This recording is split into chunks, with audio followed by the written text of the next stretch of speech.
La chronique du cosmos. Chaque jeudi, le mot de l'atelier jeudi soir sur le 97.9. Vive le radicalisme.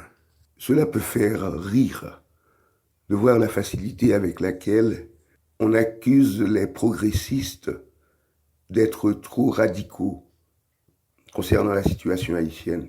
Il faut accepter ça. Il ne faut pas se montrer déraisonnable, comme si la raison consistait aujourd'hui à accepter de pactiser avec cette logique de continuité du pire, continuité de tout ce que le PHTK dans ses multiples versions a symbolisé, la corruption, le crime, l'utilisation du pouvoir politique à des fins personnelles, le pire, l'attitude de la dite communauté internationale, mais on pourrait dire en réalité l'Occident, État et institutions, qui consiste à enterrer ce pays hors de toute logique nationale, hors de toute proposition de sortie haïtienne. Pourquoi ? Parce qu'ils ont mis de l'argent dans des parodies d'élections, parce qu'il faut faire semblant, il faut faire comme si la démocratie dite formelle fonctionne en Haïti. Alors, la communauté internationale, le PHTK, les politiciens prêts à tout pour avoir une once de pouvoir, ne sont-ils pas radicaux dans leurs attitudes ? Et l'on voudrait qu'en face, celles et ceux qui veulent que ce pays devienne ou redevienne maître de lui-même, s'orientent vers plus d'égalité et de justice sociale, baissent les bras. On voudrait qu'ils fassent semblant d'être d'accord avec tout ce qui se trame contre le pays.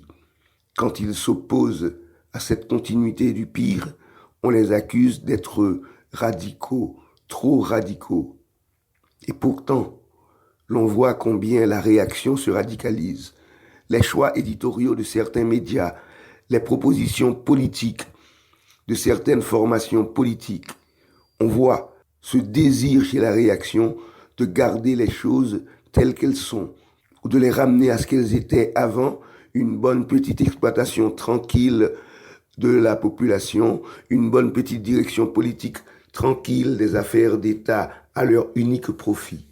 L'heure, au contraire, est au radicalisme. Il faut que toutes celles et ceux qui veulent voir ce pays évoluer vers plus de bien-être, plus de bonheur, plus de justice, plus d'égalité, fassent entendre résolument leur voix et leur choix.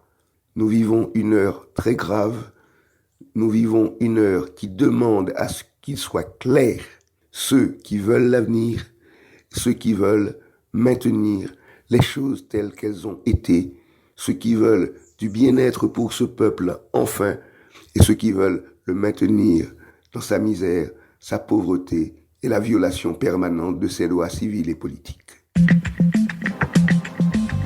La chronique du cosmos. Chaque jeudi, le mot de l'atelier jeudi soir sur le 97.9.